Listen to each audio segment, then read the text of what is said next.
Masih bersama Hedi Lugito dan Karania Dharma Saputra dalam DBS to the Point.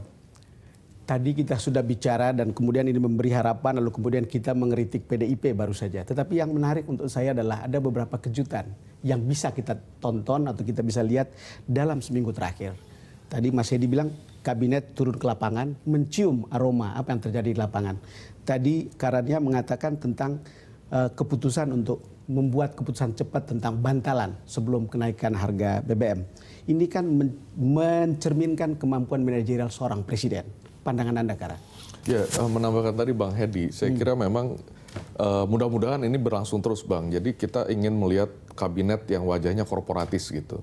Dan wajahnya korporatis, penjelasannya apa? Jadi artinya lebih business-like gitu. Business-like. Ya kan? Kita ingin melihat sebuah kabinet yang bekerja, dan kebetulan jangan dilupakan Pak Jokowi dan Pak JK ini dua-duanya juga pengusaha. Terus di kabinetnya ada 9 CEO tadi, mudah-mudahan itu tadilah. Jadi sebagaimana halnya sebuah perusahaan modern, saya kira negara ini juga harus dirun begitu, Bang. Cepat, decisive, ya kan?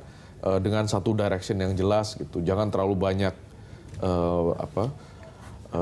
pembicaraan-pembicaraan yang terlalu banyak diskusi. Ya. Putusan tidak ada. Mas Hedi? Ya, saya kira gaya kepemimpinan Jokowi itu kerja dan programnya jelas. Saya mau kan sudah pakai baju putih kan dan singkan lengan baju kan? Saya mau catat sedikit. Jadi misalnya di bidang infrastruktur pertanian, targetnya jelas. Tahun ini bangun 30 bendungan gitu kan. Di bidang perindustrian. Tadi malam kita ketemu. Tadi malam sama-sama kita ketemu Saleh Hussein. Dia cerita, dia nggak perlu menyiapkan program karena saya sudah diperintahkan untuk melaksanakan program 11 kawasan industri di luar Jawa. Di luar Jawa, Mas. Itu untuk menumbuhkan, di luar Jawa. Ya, di luar Jawa. Untuk menumbuhkan perekonomian program di luar Jawa. Jadi actionnya jelas gitu. Tinggal yang ingin dilakukan oleh Kementerian Perindustrian misalnya, tinggal cari ini dananya dari mana gitu kan untuk 11 kawasan industri. Jadi, tapi itu sebelum Anda teruskan, dan itu bocorannya, Kara, tahu nggak? Untuk itu kalau kita mau bangun itu tidak perlu mengharapkan cuma dari APBN, bukan? Ya, betul. Nah, betul. Anda mau bicara apa? Ini yang penting juga ini, Bang. Jadi sekarang tuh kan yang jadi persoalannya, saya kira Pak JK memberikan contoh yang bagus. Jadi ini persoalannya adalah karena pimpinan presiden atau yang sebelumnya menteri tidak berani mengambil keputusan. Jadi contohnya Pak JK.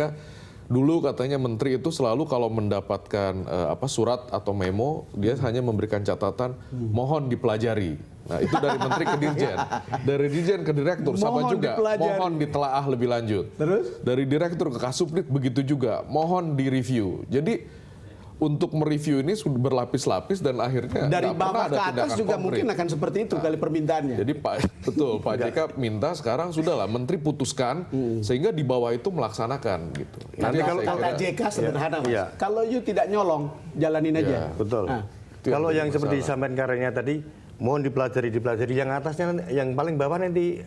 Yang bawahnya ada memo, mohon arahan Bapak. Ya, jadi muter aja nggak kan pernah. Katanya takut KPK.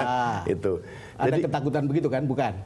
Tidak juga, nyatanya juga pada masuk karena itu menyimpan kepentingan. Ya. Ini kita baru saja, saya kira semua teman-teman dapat bocoran soal sebuah hasil rapat di kabinet dengan presiden yang mengatakan bahwa tidak perlu ada visi dan misi dari menteri.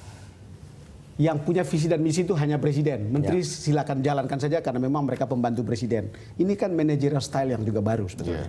Gimana pandangan Anda? Iya, saya kira saya coba melihat dari sisi positifnya Bang Don ya. Kita semua tahu lah selama ini kabinet terutama 10 tahun terakhir ini kan yang menjadi masalah adalah tidak adanya koordinasi lintas sektoral yang cukup baik.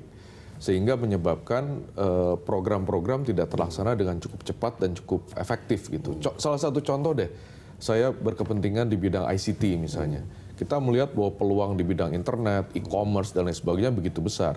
Tetapi kan yang menjadi permasalahan regulasi yang selalu dikeluhkan oleh industri ini, itu kan harus melibatkan BI, Menteri Keuangan, Menkom Info gitu. Dan ini nggak pernah selesai karena tidak pernah ada yang melakukan sinkronisasi gitu. Kalau lihat itu, Mas Hedi, kan ini kan tidak ada visi dan misi dari menteri. Menteri hanya menjalankan. Ya. Saya kira sudah benar itu ya. Dan itu kan menghilangkan ego sektoral. Betul. Yang selama ini terjadi kan ego sektoral itu. Yang nggak pernah. Yang paling baru saja kejadian yang lalu, kenapa sampai kita ada kelangkaan minyak itu karena ego sektoral juga sebenarnya. Menteri Keuangan nggak mau nombokin kalau ada kebobolan kebobolan subsidi. Pertamina juga nggak mau ngeluarin. Akhirnya sempat terjadi agak sedikit guncangan. Kalau ini ditata dengan baik, artinya kalau semuanya sudah digariskan seperti ini, saya kira nanti tidak akan terjadi hal seperti itu. Ya, kita menyaksikan sesuatu yang baru. Kita akan lanjutkan ke arah setelah ini.